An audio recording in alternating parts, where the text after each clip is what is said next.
बिस्मिल्लाहिर्रहमानिर्रहीम। अल्लाहुम्मा सल्ली अला मुहम्मद व आले मुहम्मद। 10 मुहर्रम बवक्त नमाज असर। इमाम हुसैन अलैहिस्सलाम के हामियों में कोई भी जिंदा नहीं बचा। हबीब ज़ुहैर, बरीर और हुर समेत तमाम असहाब व अंसार शहीद हो चुके। अकबर व कासिम, ओनो मोहम्मद, जाफर व अब्दुल्ला और दीगर जवानाने बनी हाशिम, हत्ता के 6 माह का अली असगर तक अपनी जाने इस्लाम पर निछावर कर चुके। अब्बास जरी बेसरो बेदस्त होकर हियाम से दूर शहीद हो चुके। इस आलमे गुर्बत व तन्हाई में हुसैन मजलूम ने दश्ते करबला में दाएं और बाएं देखा। आपको कोई भी नजर नहीं आया, कोई भी नहीं जो इमाम की हिफाजत और हरमे रसूल अल्लाह के दिफा के लिए आगे बढ़े। चुनाचे इमाम आली मुकाम हियाम में तशरीफ लाए। ये बीबियों से विदा का वक्त है। अजीब दिलगुदास मंजर है। खवातीन और बच्चियां इमाम के गिर्द हल्का बनाकर खड़ी हैं। हर बीबी कुछ न कुछ कहना चाहती है, मगर किस जुबान से कहे, किस दिल से कहे। मुसीबत पर मुसीबत है। ऐसे में सकीना आगे बढ़ी और अर्ज किया, बाबा जान, क्या आपने मौत को कबूल कर लिया? इमाम ने फरमाया, वो इंसान मौत कैसे कबूल ना करे जिसका ना कोई भाई बचा, ना बेटा, ना अंसारो मददगार। ये सुनते ही गिरिया और बुका की सदा बुलंद हुई। इमाम ने सबको चुप होने को कहा और सबको वसीयतें की। सानिए ज़हरा से कहा, ज़ैनब, मुझे नमाज तहज्जुद में याद रखना। ऐसा इसलिए कहा कि काफिलाए हुसैनी नमाज को बचाने ही तो करबला पहुंचा था। फिर इमाम सज्जाद से आखिरी बार मिले और बारे इमामत उनके सुपुर्द करके सबको सलाम आखिर किया। घोड़े पर सवार हुए और अपनी कत्लगाह की तरफ बढ़े। हुसैन तन्हा थे, हुसैन जख्मी थे, हुसैन तशनलब थे।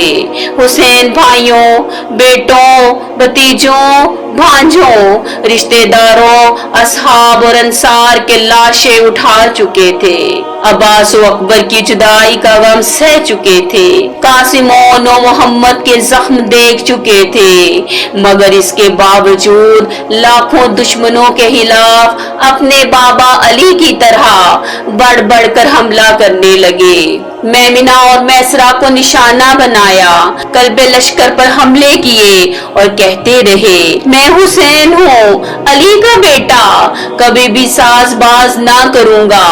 अपने वालिद की तरह दीन खुदा का दिफा करूंगा, क्योंकि मैं अपने नाना रसूल अल्लाह के दीन पर उस्तवार हूँ। आर और नंग कबूल करने से मौत बेहतर है। आप शामियों का पीछा करते हुए उनको कत्ल करते और कहते, तुमने मेरे अकबर को मारा है, तुमने मेरे कासिम को मारा है, तुमने मेरे ओनो मोहम्मद को मारा है, तुमने मेरे अब्बास को मारा है। अब जाते कहाँ हो, किधर भागते हो? आओ मेरा सामना करो, मुझ प्यासे की जंग भी देखो।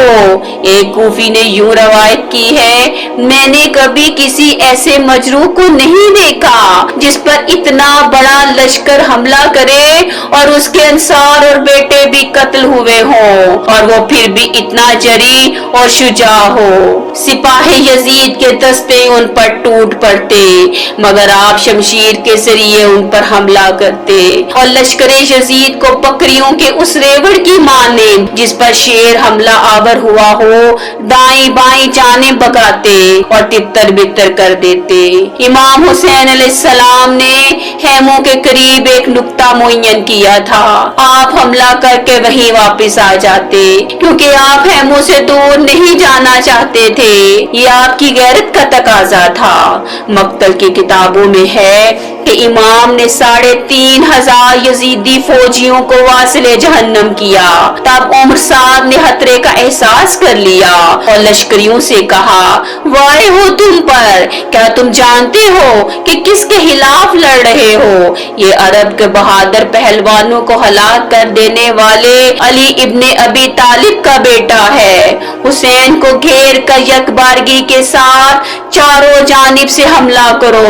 اس نے 4000 تیر اندازوں کو حکم دیا کہ امام علیہ السلام پر چاروں جانب سے تیر پھینکے۔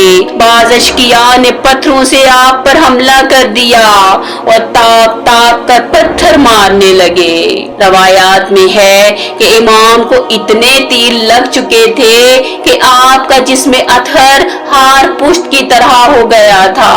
امام مظلوم کئی دنوں کے تھکے ماندے، مجروح اور پیاسے تھے، آرام کے لیے لمحہ بھر رک گئے۔ تبھی ایک دشمن نے پتھر اٹھا کر جبین مبارک کو مارا۔ امام کی جبین سے خون جاری ہوا تو امام نے کرتے کے دامن سے خون پہنچا۔ ہاتھ جبین پر ہی تھا کہ ایک سہ شعبہ تیر سینہ اطہر پر لگا۔ امام نے بسم اللہ و باللہ و علی ملت رسول اللہ پڑھا، آسمان کی جانب سر اٹھایا اور فرمایا، خدایا تو جانتا ہے کہ یہ قوم ایک ایسے انسان کو قتل کر رہی ہے جس کے سوا زمین پر تیرے نبی کا کوئی فرزند نہیں ہے۔ امام نے تیر اپنی پشت کی جانب سے نکال لیا، خون پر نالے کی طرح جاری ہوا۔ امام نے اپنے ہاتھوں میں خون اٹھایا اور آسمان کی جانب اچھال دیا۔ فوجی اشقیاء نے دیکھا کہ خون زمین پر واپس نہیں آیا اور اسی لمحے کربلا کا آسمان سرخ ہو گیا۔ اس کے بعد دوسری مرتبہ اپنا بہتا ہوا خون ہاتھوں میں بھرا اور چہرہ مبارک پر مل لیا اور فرمایا، میں حضاب خون سے رنگی ہوئی داڑھی کے ساتھ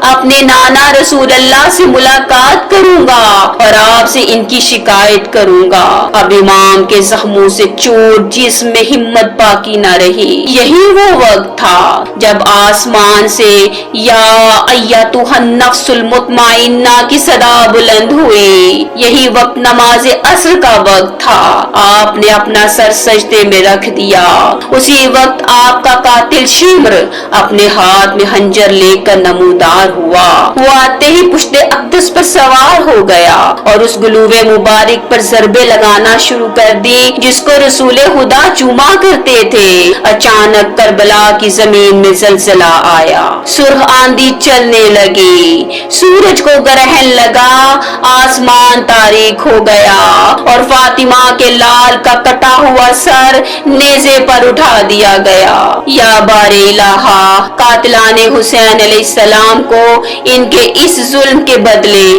شدید ترین عذاب میں مبتلا فرما۔ اللہم صلی علی محمد و آل محمد۔